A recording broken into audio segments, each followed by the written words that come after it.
দিন শেখার গুরুত্ব ও ফজিলত। এটা ঠিক যে সাইয়্যেদ হওয়ার জন্য সাইয়্যেদ পরিবারে জন্মগ্রহণ করা এবং বাঙালি হওয়ার জন্য বাংলা ভাষায় কথা বলাই যথেষ্ট। কিন্তু কেউ যদি দাবি করে আমি অমুক ভাষায় কথা বলি এবং অমুক বংশে জন্ম আমার, সুতরাং আমি মুসলিম হওয়ার জন্য আমাকে এর বেশি কিছু করতে হবে না, তবে তার দাবি আপনি কখনোই মেনে নেবেন না। কারণ আপনি জানেন ইসলাম ভাষাভিত্তিক জাতি কিংবা বংশীয় কোনো জাতিগোষ্ঠীর নাম নয়।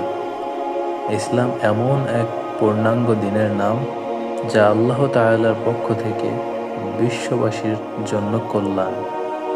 নবী সাল্লাল্লাহু আলাইহি ওয়াসাল্লাম নিয়ে এসেছেন এবং কোরআন ও হাদিসে বিস্তারিত বিবরণ রয়েছে।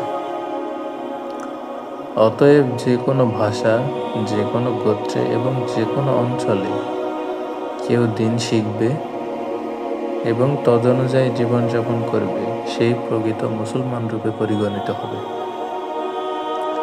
আর যে দিন শিখবে না, দিনের ওপর আমল করবে না, সে প্রকৃত মুসলিম হিসেবে গণ্য হবে না।